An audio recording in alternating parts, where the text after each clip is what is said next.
ఒక లైఫ్ ఇంకొకటికి ఎప్పుడు లైట్ గానే ఉంటుంది, ఎవరి లైఫ్ వాడికి చాలా వెయిట్ ఉంటుంది. ఫర్ ఎగ్జాంపుల్, నేను మీకు ఒక పిక్చర్ చూపిస్తాను చూడండి. ఈ పిక్చర్ లో పైన ఒక అబ్బాయి కింద ఉన్నటువంటి అమ్మాయిని రక్షిద్దామని చూస్తున్నాడు.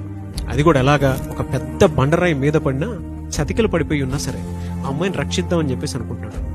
కిందున్న అమ్మాయి కూడా పైకి వెళ్దామని ప్రయత్నం చేస్తుంది. కానీ మధ్యలో ఉన్నటువంటి పాము తన కూరలతోటి కంటిన్యూగా అటాక్ చేస్తూనే ఉంది. అమ్మాయి పైకి ఎక్కలేని పరిస్థితి. ఈ పిక్చర్ చూస్తే మీకు చాలా క్లియర్ గా అర్థమవుతుంది.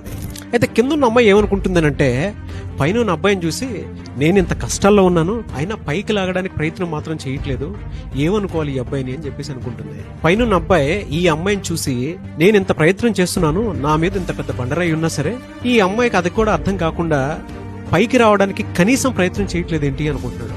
Simple thing. ఇక్కడ డీప్ అబ్జర్వేషన్ లో వాళ్ళ కాన్వర్జేషన్ కనుక మనం చూస్తే, పైన బండరాయి ఉన్నటువంటి విషయం ఈ అమ్మాయికి తెలియదు, మధ్యలో పాము ఉందన్నటువంటి విషయం ఈ అబ్బాయికి తెలియదు. సిచ్యువేషన్ ఎలా ఉంది అని అంటే, కొన్నిసార్లు మన చుట్టుపక్కల మన కుటుంబ సభ్యులు, మనతో ఉండేటువంటి వాళ్ళు, మన మంచి కోరుకునేటువంటి వాళ్ళు చాలా మంది మన చుట్టుపక్కల ఉన్న మన కష్టాలు బాధలు వాళ్ళకి తెలియకపోవచ్చు. అందుకే అపార్థం చేసుకునే ముందు అవగాహనకు రండి. కొన్నిసార్లు మనం చూసేటువంటి నిజం అబద్ధం కూడా అవ్వచ్చు. దానివల్ల మనకు బాగా ఇష్టమైనటువంటి ఆప్తులు కూడా కోల్పోతాం. ఆ పరిస్థితి మీరు అక్కడ దాకా తెచ్చుకోవద్దు.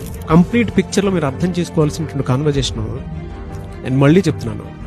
పక్కనోడి లైఫ్ ఎప్పుడు మనకి లైట్ గానే ఉంటుంది, కానీ మన లైఫే మనకి చాలా వెయిట్ గా ఉంటుంది. ఈ పిక్చర్ చూస్తే మీకు అదే అర్థమవుతుంది. Download ShareChat.